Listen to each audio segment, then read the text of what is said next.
You know, Joy, I often think of us as a smaller version of the New York Times and Washington Post. We are a hub of journalism. Of course. Yes. We've got some things today I need to...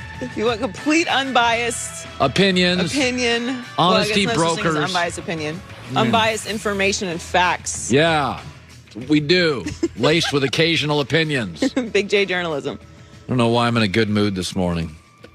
Red Bull will do that. Yeah, it does. Kind of changes everything. Yeah. When we talked about, you know, what was the story yesterday? We talked about good medication solves everything. Just like... the injuries. Yeah, meds. Meds solve everything. Yeah. And Jersey Mike's subs solve everything. Yes. A sub above. It's Jersey Mike's Wednesday. Jersey Mike's Day. It's Jersey Mike's Day. Let's start with this. No NFL team, none, has been more pro player than the LA Rams. I mean, they don't use pads during the season. They barely practice. That's why guys like Andrew Whitworth, who have money, he'll be a Hall of Famer, he keeps coming back. Not that it's a country club, but it's very pro player. Even when the player is a little difficult, like Todd Gurley, Joy and I watched for a year. Oh, everything's great. It's our problem. Suddenly, they are ripping quiet, introverted Jared Goff publicly. Sean McVay, the head coach, Mr. Pro Player, after the Packer loss, in which Goff was not terrible, 21-27, passer rating in the hundreds. He said, yeah, he's our quarterback right now. Les Snead asked yesterday, the GM, about quiet, non-controversial. Jared Goff said this. What I can say is Jared Goff's a Ram in this moment.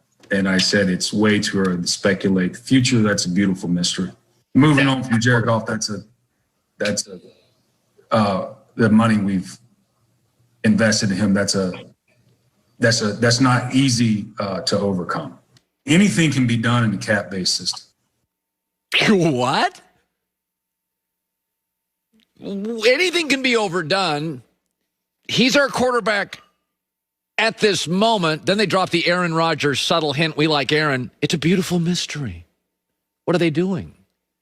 Well, clearly Snead and Sean McVay made a decision several weeks ago privately, this is called Big J journalism, to have a plan of attack, obviously.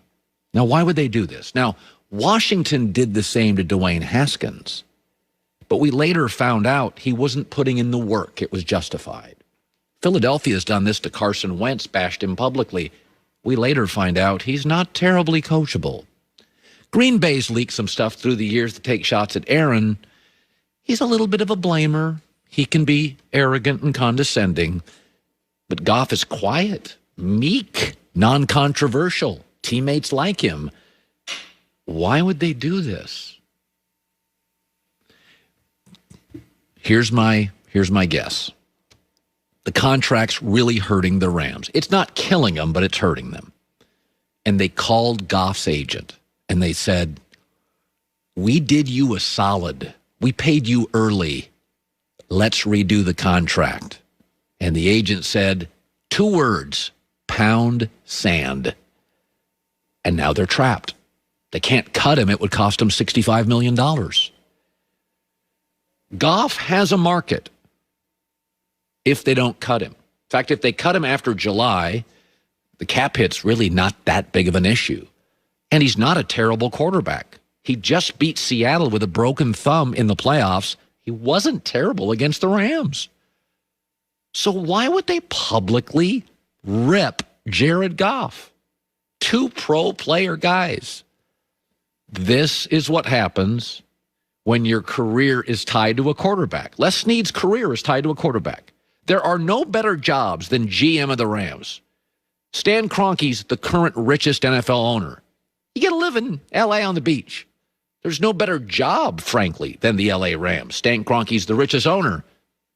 Sean McVay can live on the beach. It's a great, great job. New stadium, richest owner, takes care of everybody. Great organization. But their careers are tied to that contract. And Les Snead made a call, I'm guessing, on that contract, and the agent won't budge. And this is what you do. You go out, Jared Goff caught in the middle. Goff's not going to just hand back $25 million.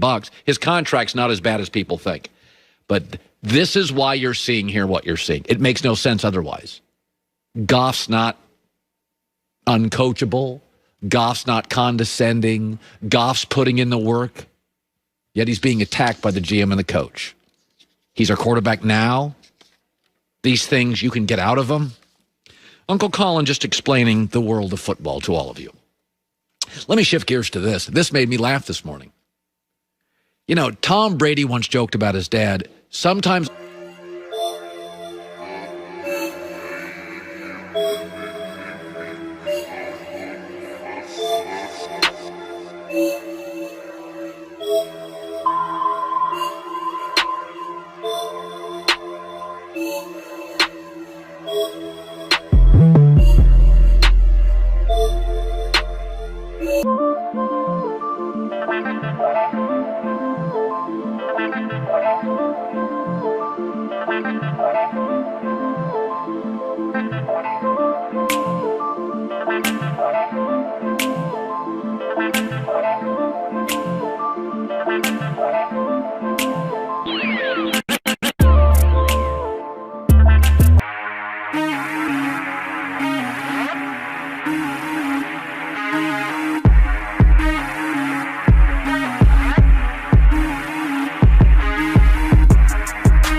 It's Jersey Mike's Day.